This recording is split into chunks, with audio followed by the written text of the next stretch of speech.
All right, guys, so we have a pull day today. So again, pull just meaning obviously we're gonna hit some back. Is gonna be the primary thing that we hit. We'll hit some biceps as well, and maybe a teeny bit of rear delts in there. All right, Joe, stay on it, baby.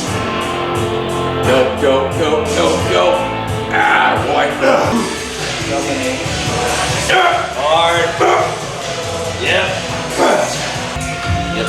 Let's go on. Right here with me, come on. Tight. All right, very cool. I'll get you that piece. Yeah, hard two. Yep. Oh, baby. Go. Yes.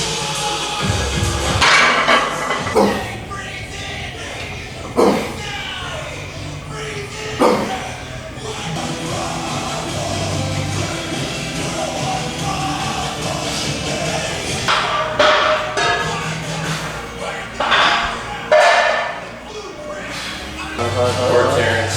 Good? Order. Come on. What? Go. Finish. So again, for the context of this workout, Terrence is now inside of 4 weeks out. So we're really kind of dictating to an extent exercise selection and volume as well from what he's got going on. So again, for any of you guys that don't know, he's pretty deep in a deficit now. So he's been in a deficit for probably, I don't know, 8, 9, 10 weeks. And now he's at the point where absolutely not trying to build any muscle, just trying to hold on to as much tissue as he possibly can. And so again, obviously training is a stimulus, so you have to be able to recover from that.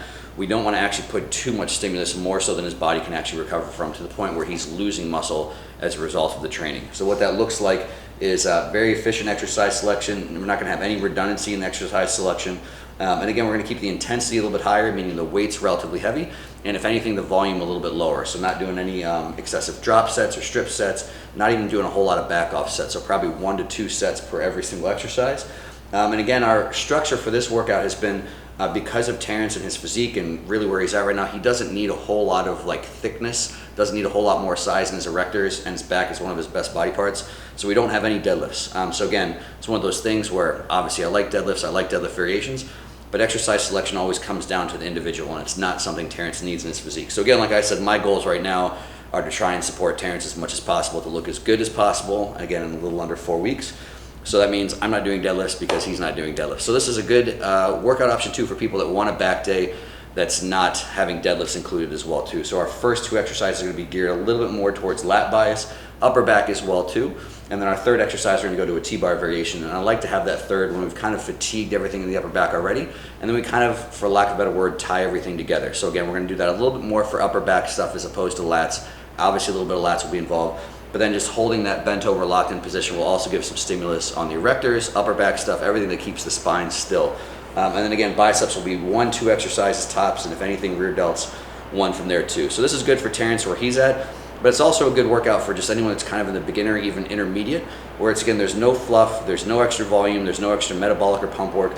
It's just big exercises that again cover a lot of range of motion, train the muscle completely. So it'd be good something for if you're at home, get really good at these exercises or variations of them, get very strong at them, and then progress them over time. And it's a very good kind of solid base or foundation workout that again, if you do it well, if you do it consistently, if you do it progressively, eventually all these pull muscles will get large. So here we go.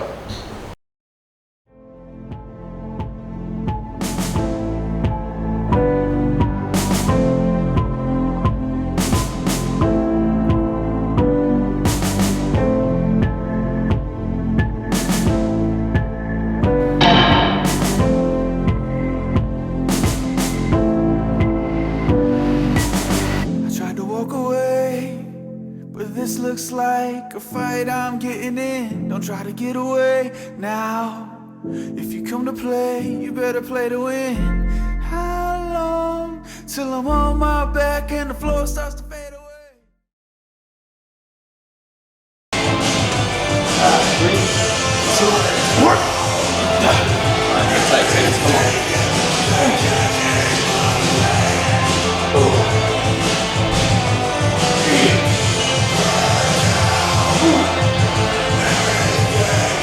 Come on now, easy money, come on.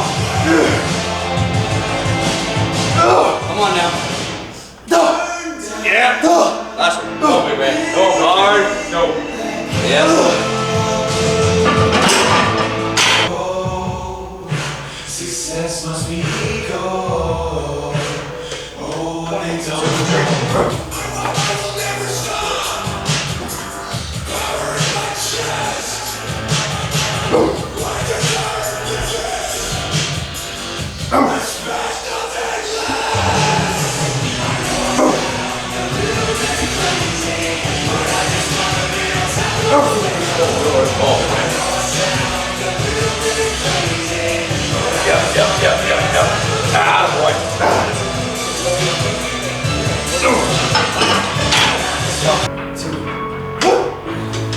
Alright now.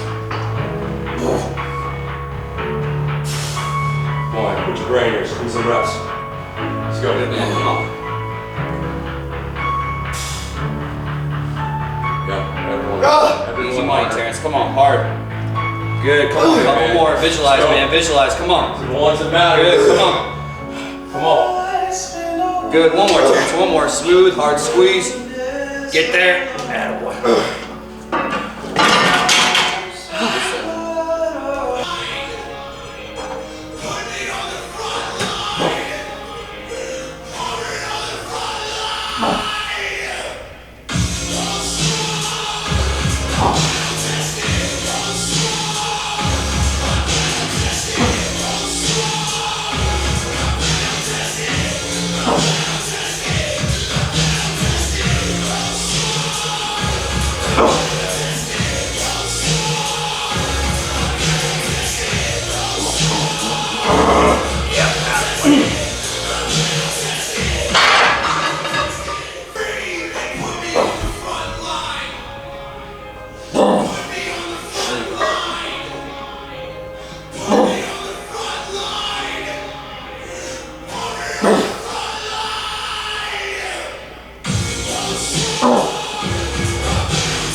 Oh, man.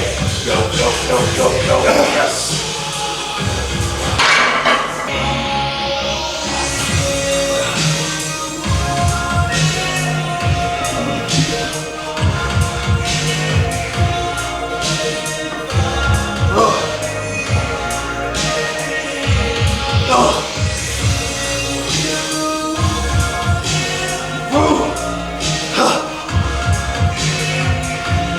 Yep. Let's go on. Right here with you. Come on. Tight. Come on, sir. Cool. I'll get you there. Yeah, hard through. Yep. That's it.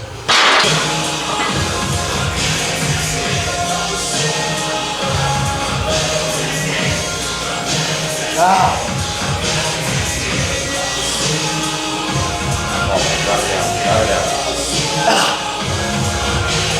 Come on now. Hard. One more right here with you. Hard. Come on. Buddy, get it. Yeah.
Come on, Terrence. Come on, man.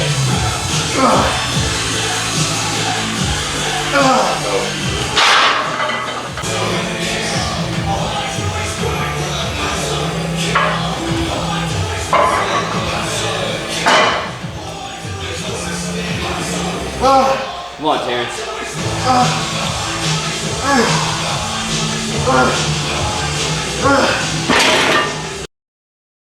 All right, guys, so that's it for the first two big movements. Again, a row and a pull down. Obviously, especially with the pull down, the main goal is to pretty much hit the lats. say more accurate, maybe bias them, so try and use the lats more than other stuff that can work. And same with the row.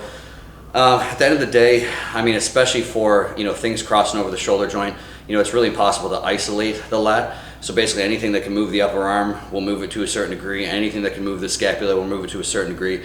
The one thing really consider for lat training is it's the only muscle that crosses over both joints of your shoulder. So your GH joint and your scapulothoracic joint.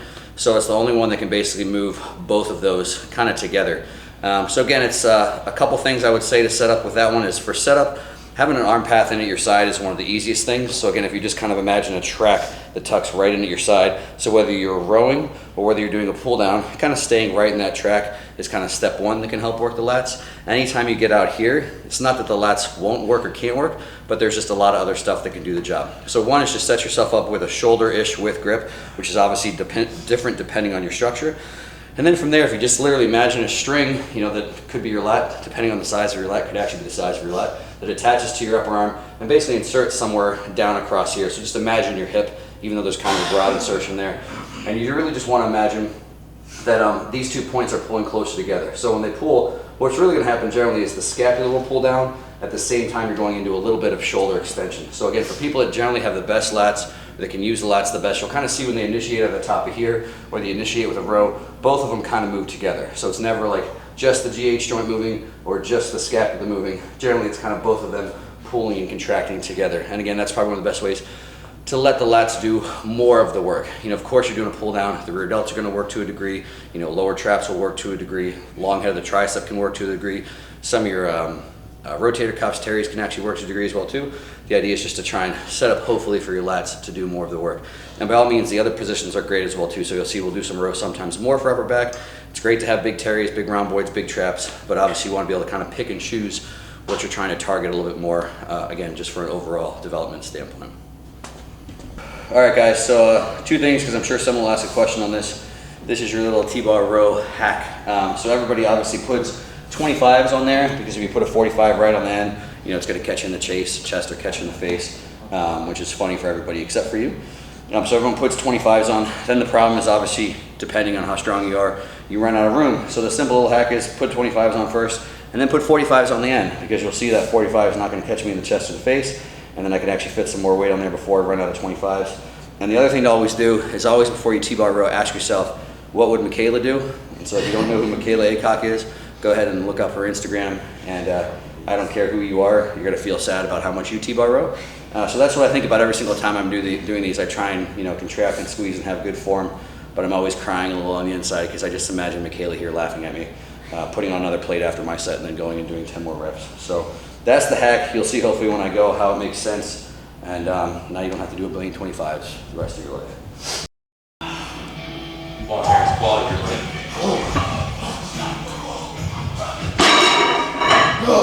Get tight, take your time. Yeah. Good reps, man. Strong, come on. Oh, man. Yeah.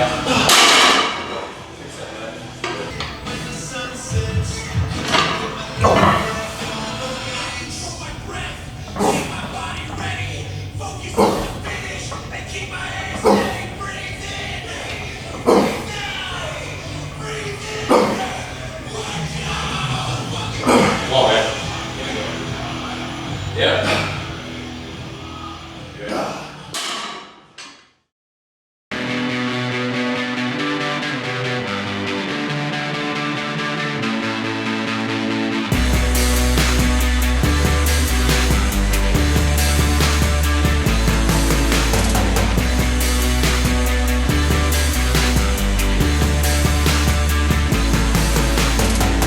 Yeah, they try to label what they don't know.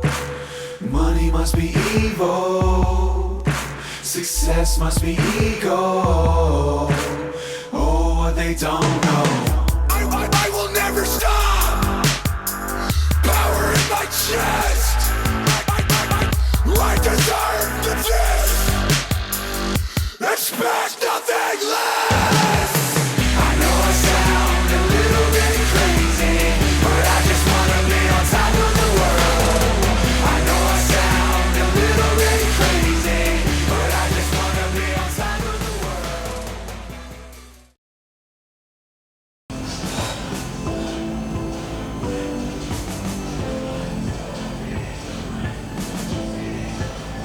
too bulky for us. He's too bulky. Gotta cross over. To walk away, but this looks like a fight I'm getting in. Don't try to get away now. If you come to play, you better play to win. How long till I'm on my back and the floor starts to fade away?